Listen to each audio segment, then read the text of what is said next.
setting up.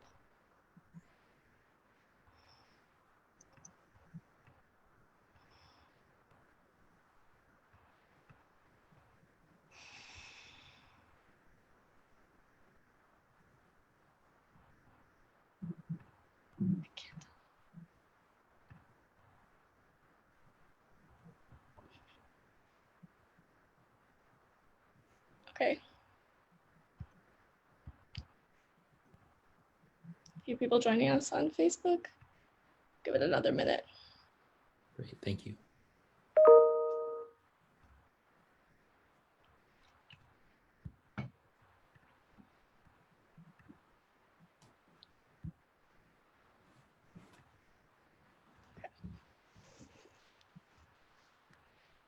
Good afternoon and welcome to another edition of our Downtown Now webinar series. My name is Audrey Gerlach and I'm the Director of Strategic Initiatives with the Downtown Cleveland Alliance. Following today's panel discussion, I'll moderate an audience Q&A. So throughout the discussion, please feel free to submit questions using the Q&A function on Zoom or the comment section if you're joining us on Facebook Live. I'll now turn it over to our Executive Vice President for Business Development, Michael Deemer. Thank you, Audrey, and thanks to all of you for joining us today. For those of you who may not be familiar with or maybe new to Downtown Cleveland Alliance, I wanted to share a little bit about who we are and what we do before we get into the webinar. We are the only nonprofit organization that's dedicated solely to making downtown Cleveland the region's most compelling place to live, work, and play. We are by definition a place-based development organization that represents property owners, residents, businesses of all sizes, as well as civic partners in downtown Cleveland. Over the last 15 years, we've concentrated on building a clean, safe, welcoming, and pedestrian-friendly environment that attracts additional investment.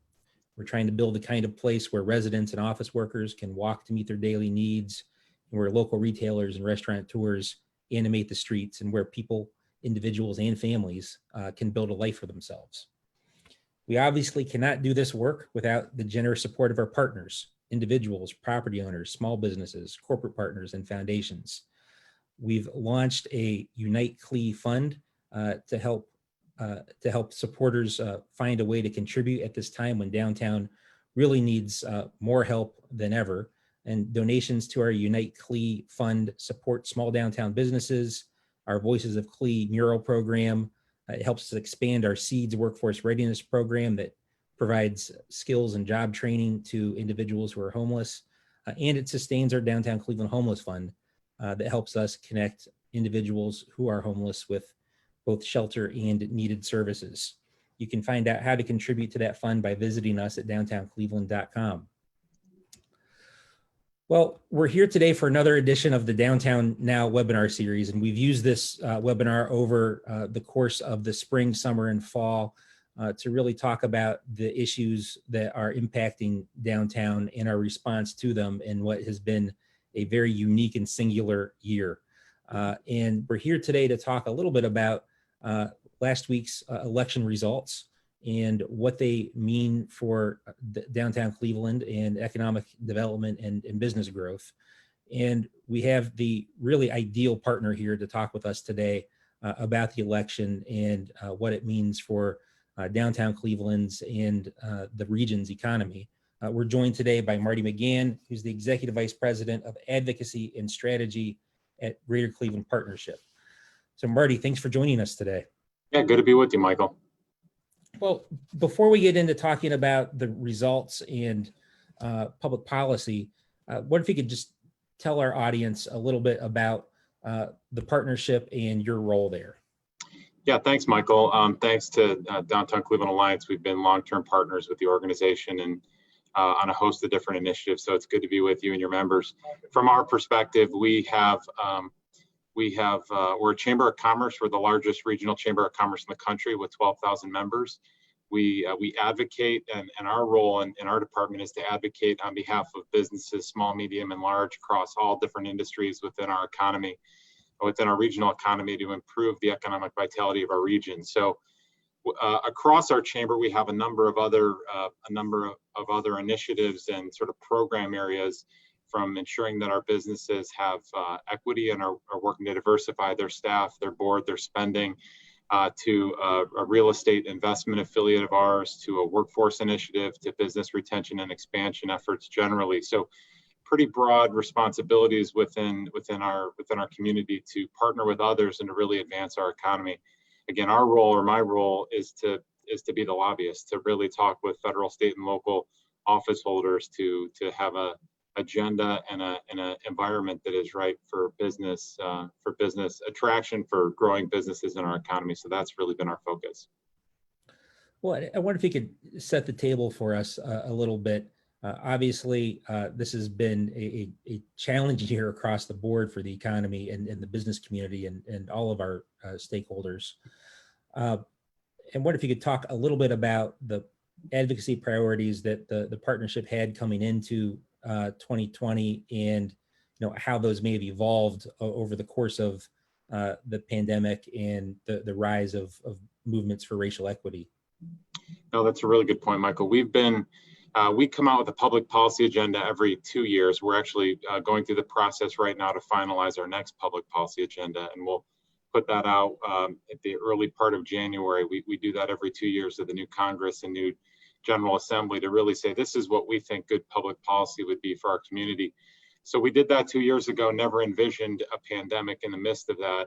So like a lot of different organizations, we pivoted pretty quickly. A lot of our work early in March, April, and May was connecting our members to resources and trying to help them triage things like Paycheck Protection Program and the like, and connecting them with the Small Business Administration and really trying to bring any resources we could to help assist them and to connect them with office holders as we were trying to reopen the economy and what the shutdown would look like. So it was really connecting our members a lot.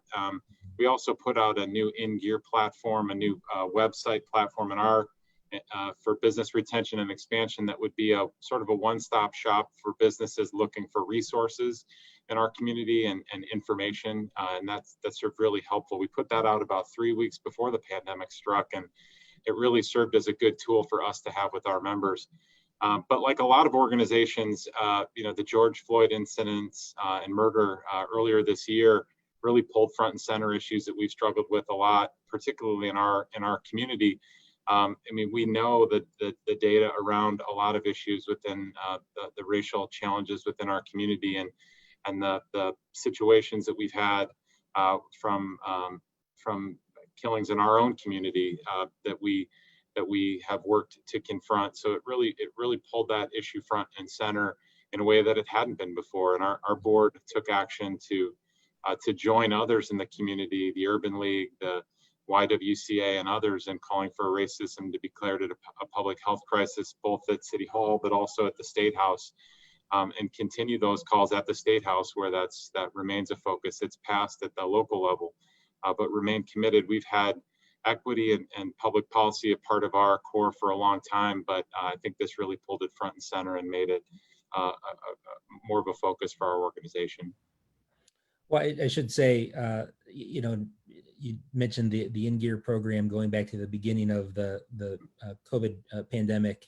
That really proved to be a very valuable tool for our team here, as well as we were trying to connect businesses with resources that were out there. And I thought it was early on a great example of collaboration between organizations and how our teams were able to reinforce and support one another. So I appreciate you mentioning that, and also wanted to thank you for the partnership and your team on the aftermath of George Floyd's murder and all that entailed for us in our community. I thought, again, the partnership and the alliance really came together very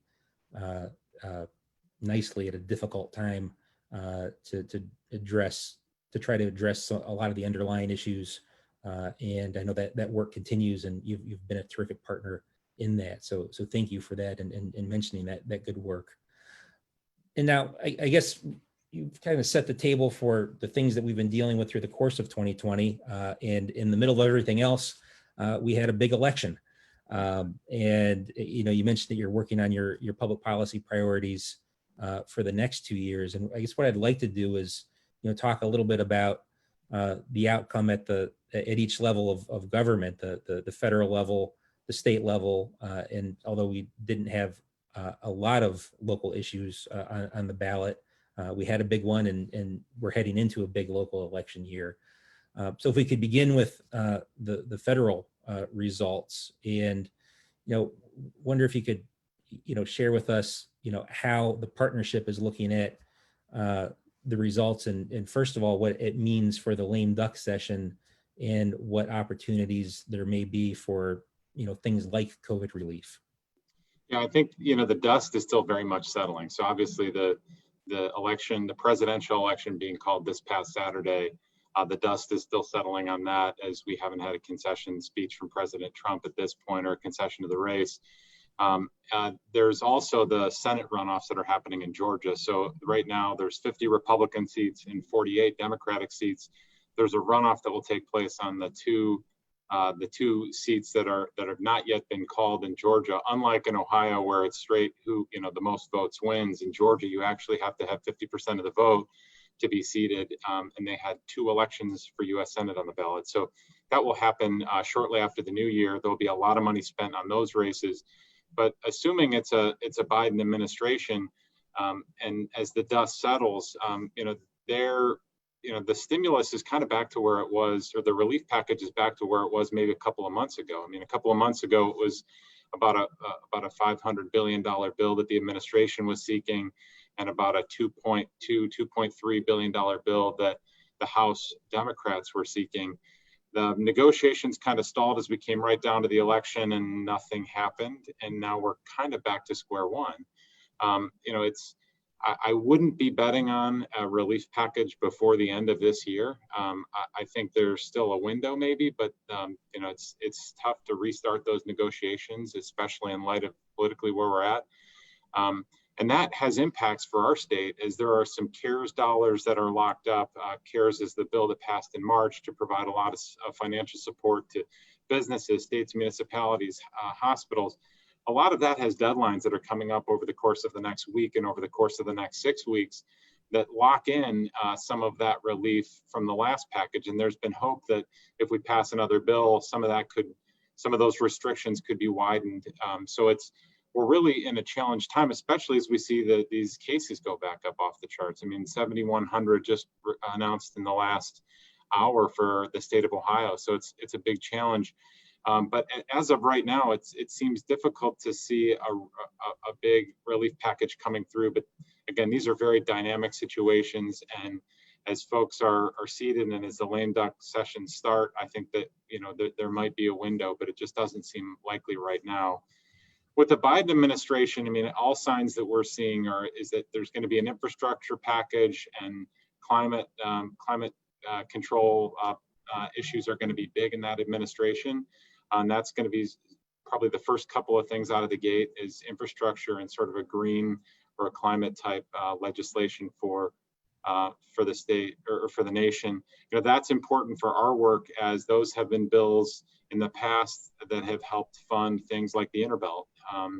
The Interbelt Bridge was funded by state dollars, but other aspects of that plan have been funded by flow through from federal dollars. So those are important vehicles as our community looks forward to see if there are opportunities for us to engage, to advocate on behalf of some specific initiatives, even though earmarks appear unlikely at this point. But that's kind of the set at the federal level for right now. The two leaders of the Senate parties, Senator Schumer and Senator McConnell, are both going to keep their leadership posts. So it just matters who wins those Georgia races on who will ultimately be the Senate majority. And again, Speaker Pelosi looks likely to stay in place at this point. Well, I want to go back to the COVID relief in particular, because I know, obviously with what's going on with the number of cases, we'll talk a little bit more about the governor's address last night, but obviously a lot of industry sectors have been hit very hard, in particular in downtown, our hospitality industry, whether it's hotels, restaurants, the arts, all hit very, very hard. And I'm wondering, one, whether there were priorities that your team was focused on prior to the election, when there seemed to be a window of hope to get something done.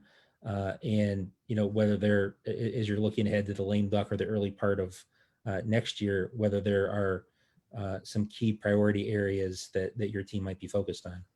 Yeah, we communicated throughout the process with our federal office holders through correspondence, meetings, one-on-ones, and pulling our members into discussion on different pockets. Some of it was flexibility around the PPP program, which I think out of the gate, some people had some challenge with, and some of the small businesses that really didn't have the cushion to withstand this as much as others. That was something that we wanted some restrictions loosened over time, and worked with some of our federal officials to work on that. We've kind of documented to them on a number of occasions what our priorities were, everything from loosening up a PPP to a focus on the digital divide, and we may get into that a little bit more later. But obviously the issues that have happened in our community have highlighted the challenge of connectivity in our community, that we have been recognized as one of the 2 or 3 worst connected cities in the country. I think it's the worst connected city in the latest report from the National Digital Inclusion Alliance. And that is largely based on affordability and an inability for folks to pay the $70 or so rack rate for the internet service providers. We've really been pushing on folks at both the federal level and the state level to ensure that packages around broadband, and there's been a big focus on rural broadband in both the federal and state perspective, that really is expanded to include urban broadband, which is a little bit different issue. On the rural side, it's more about last mile connectivity. In the urban setting, it really is more about affordability largely than a robust infrastructure build out. So, we've been talking to federal office holders and state office holders about that. It's been a big focus of ours, and a number of our corporate members have really stepped up to encourage us that this is a solvable issue, as kids, particularly in Cleveland, are sent home on account of the pandemic and unable to do these types of communication or learning opportunities. This is something that we should have the ability to solve. So we think there's a corporate play here where there have been donation of devices, but we also think there's a lobbying strategy, and have been on the phone with folks as recently as today at the state level working on that issue. But that's something that has really come front and center as a result of the pandemic, that has been on our agenda, but maybe not as urgent as highlighted with the pandemic itself. Wanted to, before we leave the federal discussion, ask as well about some of the economic development programs that have been very important to downtown and really the entire city and region. But programs like the Federal Historic Tax Credit Program, the New Market Tax Credit Program, Opportunity Zones. What are you hearing about those? And as you look at the composition of Congress and the White House, how do you see those programs playing out over the next year or so? Yeah, I see status quo, maybe opportunity for growth on the surface. I think from our perspective, these have largely been contained in the tax extenders that gets rolled into an omnibus bill at the end of a session. And I don't see a scenario, I don't see it likely that they would be discontinued. They always come up to the cliff and then get extended for another period of time. And the certainty in that space would obviously be helpful.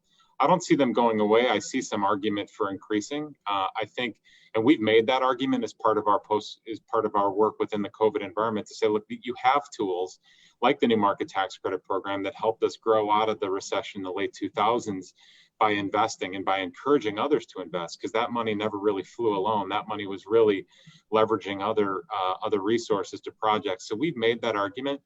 I think that there's, it got really difficult in these negotiations when you're negotiating between a $500 billion bill and a $2.2 billion or $2.2 trillion bill. I mean, it's difficult there's a lot of stuff left on the cutting room floor potentially, but I think we're in a pretty good position. They'll at least be sustained, but I think that there's definitely opportunity for growth going into lame duck, going into next session, to really fight for these things to be extended or expanded. And really, we've been fortunate in years past. The last couple of rounds of new markets have been a little bit tougher for our community, but we think we're poised to be successful in bringing additional money to our community out of that program. So I'm hopeful. Well, why don't we pivot and talk a little bit about the state elections? We had all the seats in the House of Representatives up for grabs at the State House. We had a number of the Senate seats as well. Can you just kind of walk us through what the outcomes were for the Northeast Ohio delegation and the composition of the House and Senate and the leadership there? Yeah, I think it was largely a status quo election from a state house perspective. The state Senate, I think, will land with the same number of seats it had before, a supermajority for Republicans. Senator Matt Dolan retained his seat. I know there was some concern about that. Unfortunately, for some of the issues that we've worked on, State Representative Dave Greenspan was not successful. We look forward to working with his successor. That's not meant as a partisan comment. We've worked with folks across both sides of the aisle. But as folks grow in leadership, it's helpful to have folks in some of those roles. But it was largely a status quo election. I think with the president polling, I think at last glance, 8% over the Mr. Biden over former Vice President Biden in the election, I think pulled some Republicans where it looked like the last minute polling had a lot of folks down. I think it kind of came back toward the right in the closing days of that campaign and the closing moments of that campaign. So largely status quo from the State House perspective. The Senate President Obhoff was term limited. So as expected, Senator Matt Huffman from the Lima area was selected to succeed him. We've been working pretty closely with the Senate President-elect now, I guess you'd call him, Matt Huffman, over the course of the last couple of years as it became likely and it appeared likely that he would be in that leadership post. Speaker Cupp, also from the Lima area, coincidentally, just yesterday, he won his speaker seat last year by a one vote margin in the aftermath of the issues with former Speaker Householder, and that was really contentious. There was some sense of whether he'd be able to keep that post or not, or whether some other challenger may succeed him. It looked yesterday, as a result of some negotiations, that Speaker Cupp will retain that seat in a deal that he had cut with Representative Seitz from the Cincinnati area and sort of different factions within the House Republican caucus. We've also spent some time with Speaker Cupp, a number of conversations in the last several months as he assumed that role, as we got to know him, got to know him, or reignited that relationship. He'd been a member of the Ohio General Assembly a long time ago, and had also served as a Ohio Supreme Court justice. So he's pretty widely known in various communities around our region. Phil Robinson retained his seat, who's a Democrat Ohio House member from sort of the Independence area, and that was seen as maybe a toss-up seat that had been a Republican seat prior, but most of the folks were as expected in our region from a leadership perspective. I guess the one interesting note is the Democrats picked up a seat at the Ohio Supreme Court. So the Ohio Supreme Court is a sort of a one-person majority to the Republican side right now. It came a little bit more back centrist, which has implications for folks in litigation, but not necessarily legislation. So those are some of the big takeaways from the State House perspective.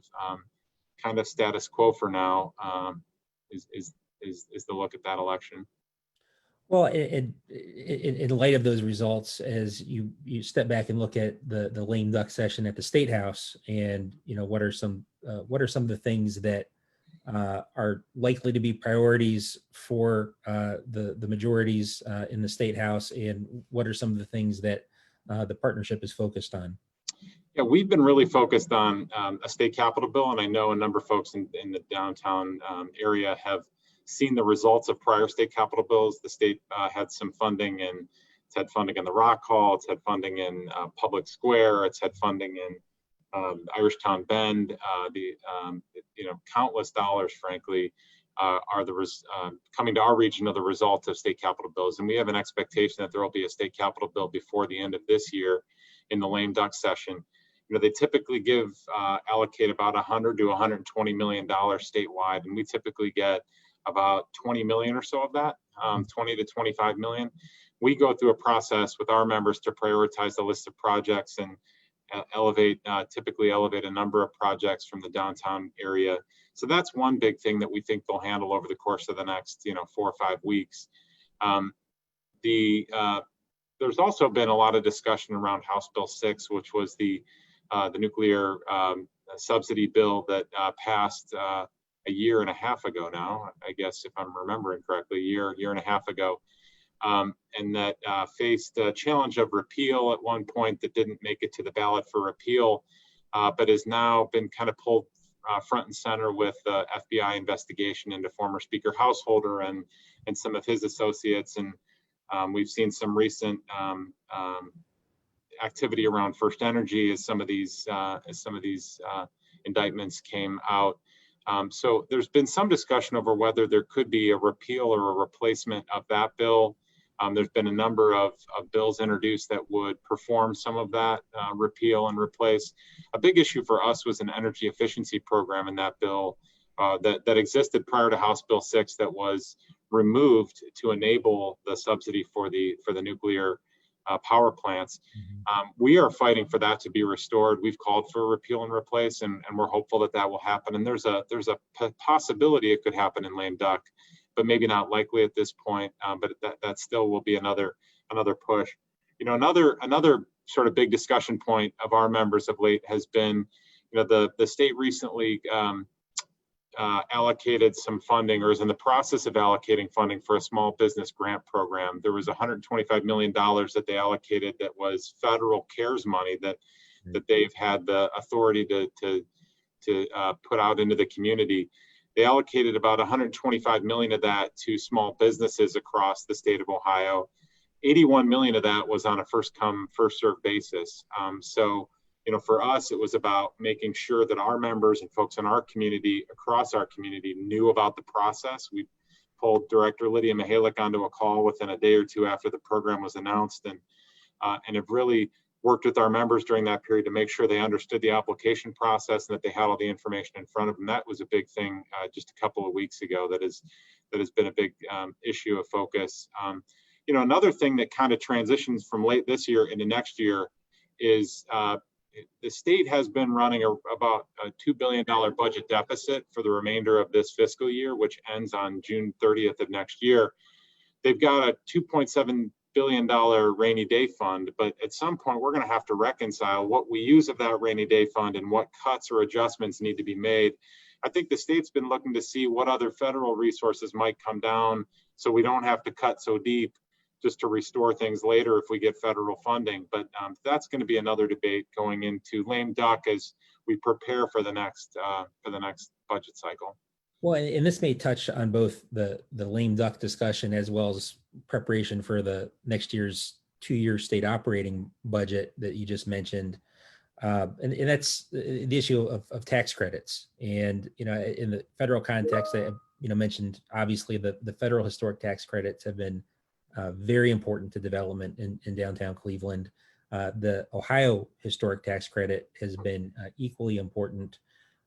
We've been advocating alongside you for a few years now for a mixed use tax credit that would support Roundup construction in urban areas. And at least from our perspective, you know, we look at that as tools like that as ways to stimulate jobs and construction activity at a very difficult time in the economy.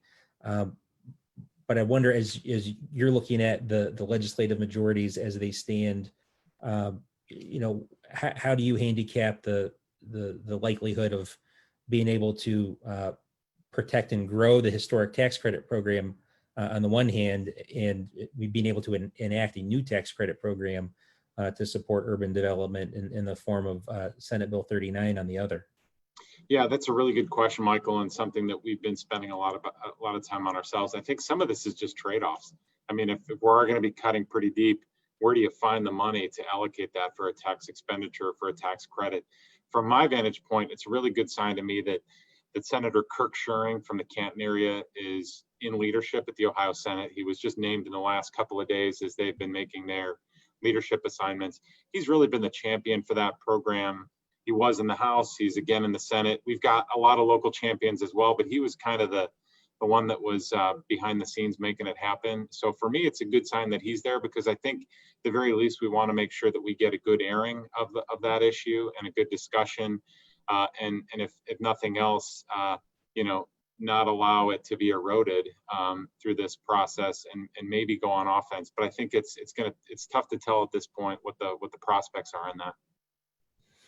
Well, and this may be a little bit of a transition question into local issues, but I know there's also been some talk at the State House in Columbus about trying to address school funding in some fashion, and potentially to create a framework that may finally try to get at that holy grail of decreasing reliance on local property taxes. And I know the partnership has been very engaged over the years in education policy. So, what can you tell us about, what you're hearing from Columbus on that issue, and where you think it may be headed? Yeah, our ticket to, thanks for the question. Our ticket to being engaged on school funding issues really was triggered by the Cleveland Schools Plan in 2012. We were one of the leading groups with the Cleveland Foundation, Eric Gordon and the school district, Mayor Jackson, and the charter school community to look at how we do things a little bit different in our community, and to really focus on removing some barriers, and lobby down at the State House, and then help pass a local initiative up here. And we think that's bearing fruit. I know we may get into that in a minute as we transition over to local issues, but that was really how we found ourselves in that equation. Out of that, we've become more involved in sort of protecting that original Cleveland Plan language, and have become more involved. Joe Roman, our president and CEO, currently serves as the chair of Ohio Excels, which is a business leader group that is focused on education policy. So we've remained involved in this debate. The bill, that is subject for some discussion right now is formerly known as the Cupp-Patterson bill, which was the school funding bill that Representative Cupp put out before he became speaker. And there's been discussion over that bill, which would provide some additional resources for schools, but it comes at a time when the state budget has been challenged. So how do you find, $1 billion or $2 billion out of a fiscal year to fund it? And so that it's going to be a challenge. I think what they want to do this fall is to pass a framework, or sort of a first initial sort of policy or some positions on it, but really come in with funding in the state budget process, as opposed to doing that in lame duck. So we think that there will be a push for school, to address school funding as well, but maybe not the real dollars and cents until next year.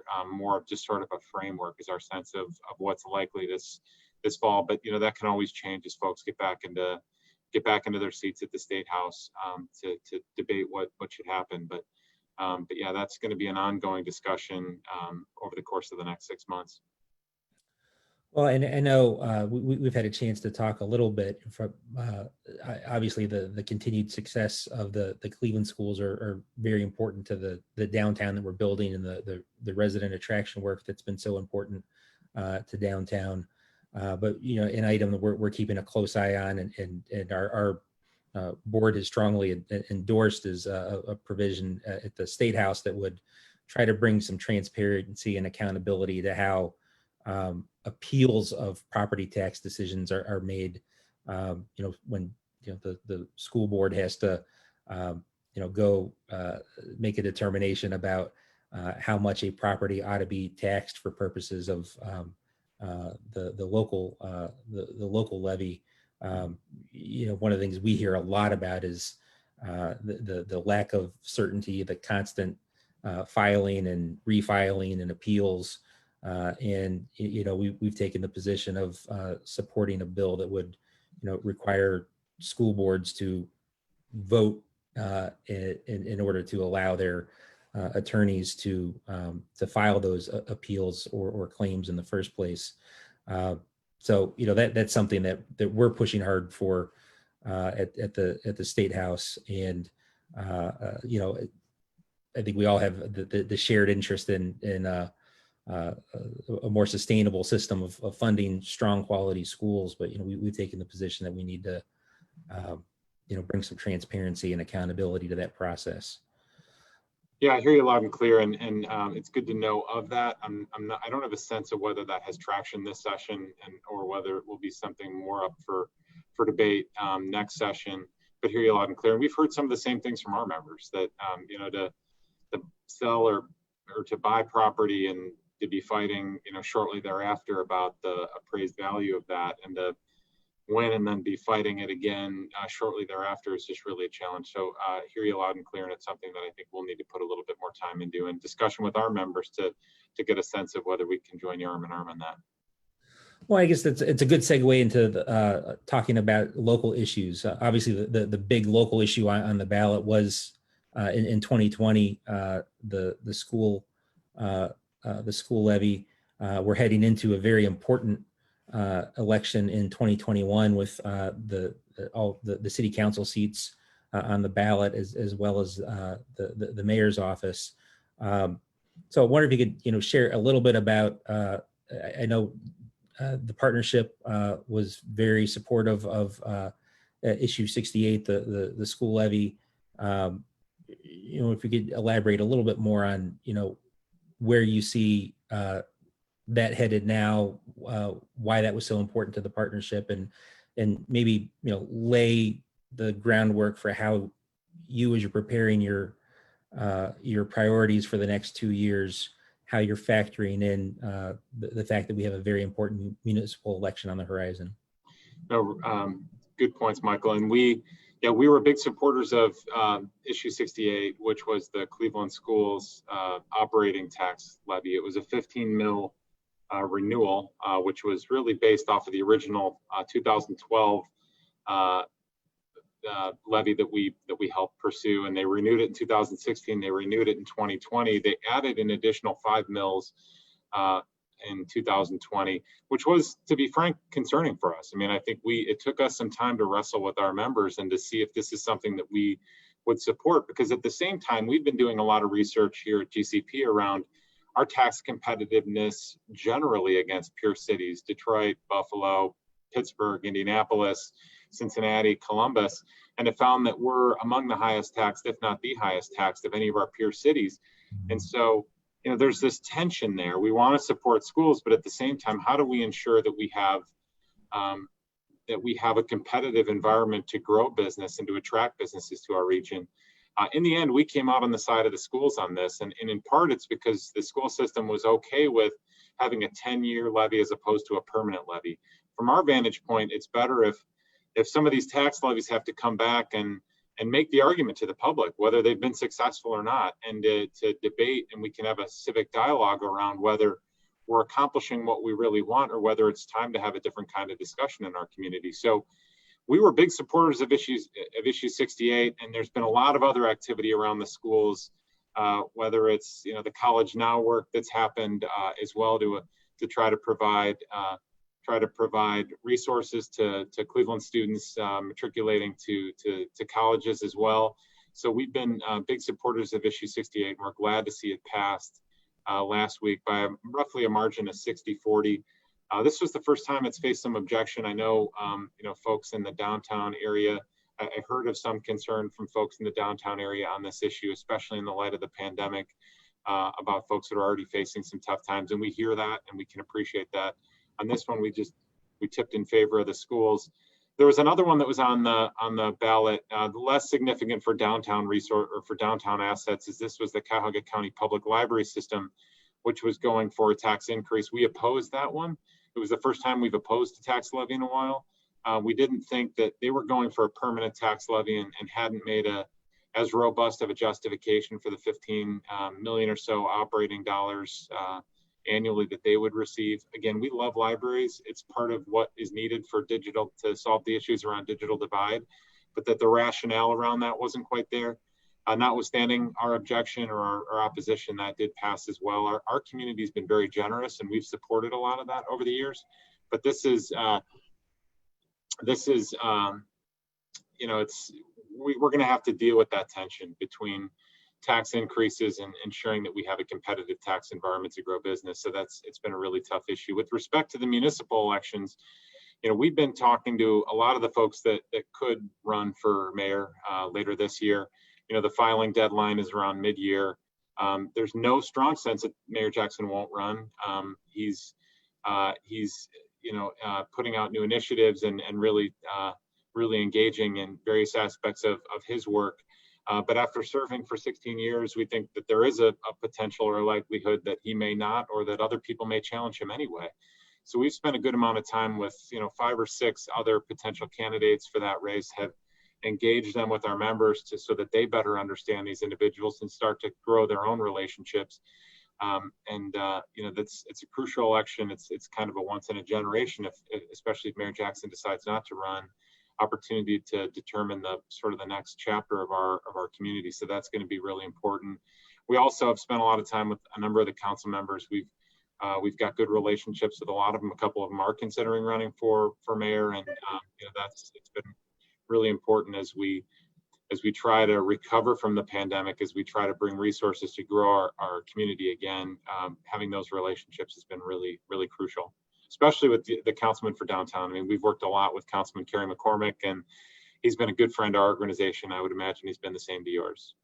Absolutely. Yeah, we actually have 3 members of council represent different parts of downtown: Councilman McCormick, Councilman Bashir Jones, and Councilwoman Cleveland. And yeah, that we've got terrific relationships with all 3 of them. They've been great advocates for downtown, and the council president is a member of our board as well. So we work very, very closely with all of them, and very closely with the mayor's office as well. So a lot of important issues to talk about heading into 2021, and it'll be another. 2020 was a big election year for us in the state and nationally, and it'll be a big one locally for us in Cleveland next year.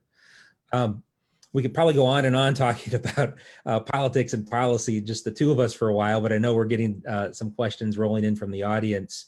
And Audrey, I'd like to turn to you and see if we have some questions that have come in that you can share with Marty. Sure do, Michael. Thank you. I would like to start with one that piggybacks off nicely from what you guys were just talking about. With the mayoral election in Cleveland next year, what does GCP view as some of the top line priorities for potential candidates? Yeah, top line priority for us is government efficiency, government modernization. Our tax work really highlighted that maybe we have too much government infrastructure. We have 59 municipalities in our region. It was built for a population that's 40% more than ours. So we want and are hopeful that a mayoral candidate will have some openness to that, to expanding the relationships that they have with either suburban or other public agencies. We just think that there's a lot of potential to further collaborate among public agencies and to deepen those relationships and maybe get sort of one vision for our community.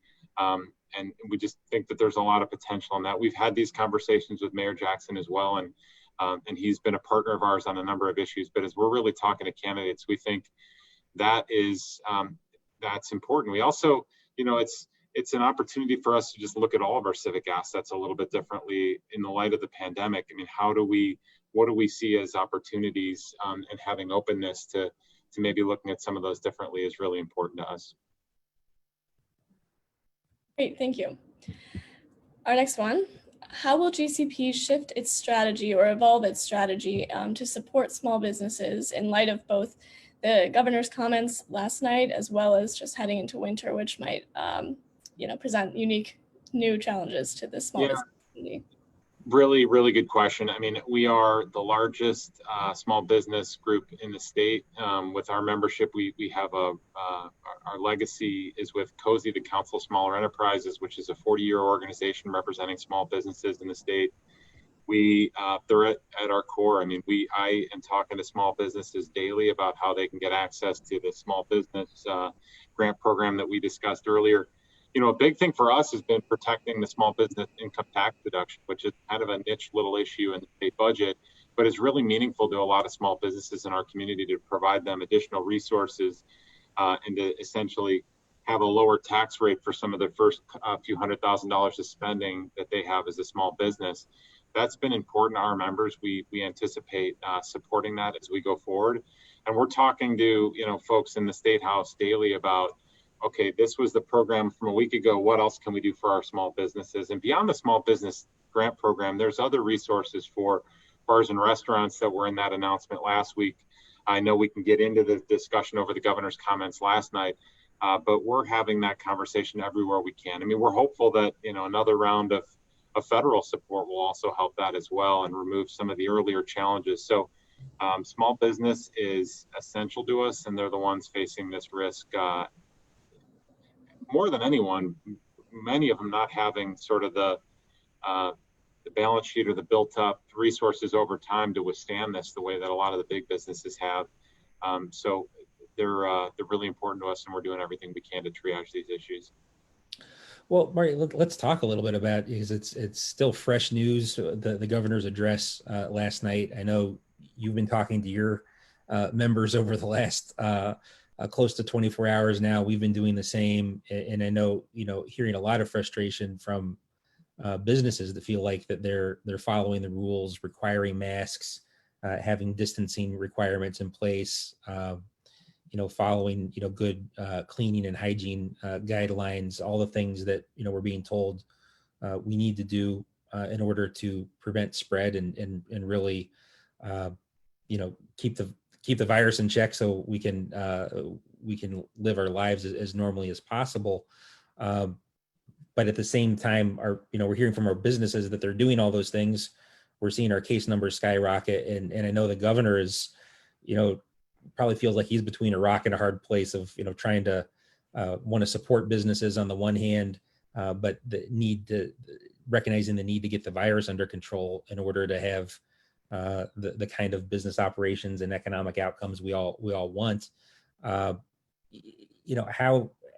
we're only 24 hours into this, but how are you as an organization dealing with this, and how do you see this playing out over the next couple of weeks? Yeah, we are concerned as anybody is. We've had conversations directly with high-ranking state officials to talk about our concern with what a shutdown would look like and how that could be more problematic than even what we went through in March and April, and that we've got to find ways to narrow these as much as possible. Nobody wants to see the 7,100 cases that we saw today and what that means for our hospitals. We recently, I think some of our hospitals are now giving signals that they're feeling stressed and that they're having challenges and maybe stopping or slowing some of the optional procedures that they perform. So it's a big crisis. I think for a starting point, the mask order has been in place for a long time, and most of our businesses, and we know a lot of our businesses are doing really well with that. They are posting it, they're reminding folks, they're telling folks they got to do it, and we applaud our members for really taking it seriously and for doing the steps and ensuring that their employees do the same. But there aren't folks that are doing that across the state. There are pockets of our state where that's not the norm, and I think his address was about encouraging us and reminding folks in our region to do it. But I know our mask usage rate in Northeast Ohio has been strong. But I think it's another reminder that this is really important. This isn't about playing gotcha with the mask requirement. I think this is really trying to weed out the truly poor performers and the repeat offenders on the mask requirement with the 24-hour shutdown on a second instance. The social gathering issues that he talked about, the governor talked about at his 5:30 press conference yesterday.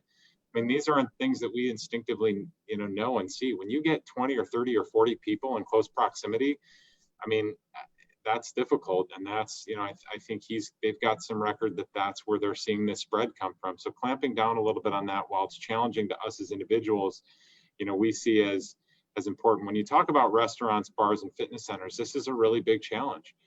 We know a lot of our restaurants, bars, have done the best that they can and are sanitizing, and they're forcing people to wear masks. They're using the QR codes instead of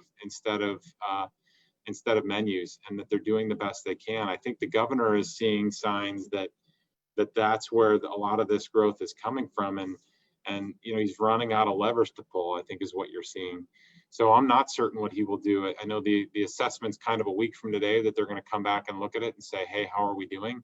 I don't know if it'll be a curtailment of hours or anything else, or if it really will be, more egregious. But we're encouraging folks to say, look, let's do everything we can to help get these numbers down, and in doing so, help keep our economy open. So it's a really big challenge, and I think they're just running out of different options to influence the outcome here. Yeah, I think we're, we see the same thing, and we've been trying to encourage, we want folks to come downtown and support small businesses, and we've seen that happen increasingly. And what we see is, the people coming downtown are wearing their masks, they're keeping distance. We see our businesses, whether it's shops and restaurants or office environments, all doing that same thing. So, we're encouraged by that. We want to, and we want to encourage that those types of operations and behaviors to continue. I think the other thing that we've been trying to do, and that we'll be keeping a close eye on, what the state's response over the next week, how it impacts the ability for businesses to operate in the winter. But we're trying to encourage, working with a number of partners, people to come down even in the cooler weather, and being outdoors is a safer experience. And we're looking for strategies to encourage folks to come walk around downtown, enjoy the holiday lights when they're up, responsibly support small businesses. And we're continuing to do that up until the point we can't, and we're hopeful that we'll be able to continue to do that, even beyond next week. But as you said, we'll have to see how things play out. Yeah, there's no easy options right now. No, that is so very true. I know we're coming up on our hour. Audrey, want to see if there are more questions from the audience? Yeah, sure. We've got one more, a good one to end on. How can we encourage Clevelanders to become more engaged and regular voters? Really good point, Audrey. I'm glad you brought it up. I should have brought it up earlier myself. Seeing the numbers fall off within the city of Cleveland was pretty challenging. And I think some of that is pandemic related. The traditional and WCPN IdeaStream did a great little piece on this. I encourage folks to take a listen to it on some of the impacts for why there might have been lower voter turnout this time versus past times. But it is, but that trend line's been there for a while. And my worry is that people are feeling generally less engaged, or feeling less that their voice has importance. And that couldn't be further from the truth. It takes, in the last mayoral election in 2017, it took about 6,000 votes to put yourself in the top 2 to be the mayor of the city of Cleveland. So, every vote matters, especially when you get down to ward council person races, but mayoral races. You and your friends, a handful of people can change the outcome of a number of these races. A lot of attention gets thrown to like the federal races or the gubernatorial races or the presidential election, but where it really matters is on these city council races, on mayoral races, on these issue campaigns, because that's where you really have the potential to change the outcome. You can do it on that other stuff too, but it's never been more important to be engaged. I think it's incumbent upon all of us to figure out how we better engage the electorate to participate in this process. This divide is not sustainable or good for our community, and we've got to all find ways to address that. But really good point, and it worried me to see some of those totals on election night coming in, just showing how it had fallen off yet again in Cleveland. And there's reasons for that. There used to be a golden week where you could register to vote and vote the same day. There's some things there, but the trend line is really concerning. So we've got to figure out a way to address that. Well, I think you're right, Marty. That's well stated, and we've got a big opportunity in 2021 to engage voters differently, and in many ways, in an election that's just as important, if not more so, to the lives of City of Cleveland residents.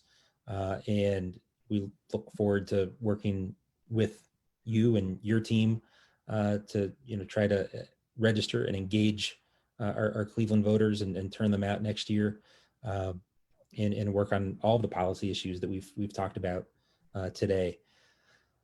I think we've come up pretty close on our hour, and talking about the need to get people to turn out to vote and engage in the process is a great place to end it.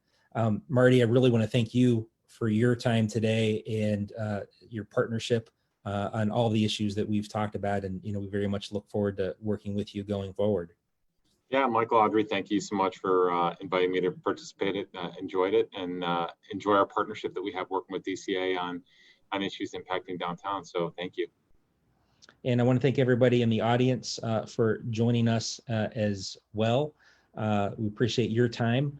We're going to be back with the Downtown Now webinar on Thursday, December 3rd. Our guest will be Gina Vernacci, the president and CEO of Playhouse Square, where we'll get to hear a little bit about what's going on in that neighborhood and with our great theater assets. Until then, thank you for joining us. Thank you for your time, and we'll look forward to seeing you after the Thanksgiving holiday. Thank you very much. Thank you, everybody.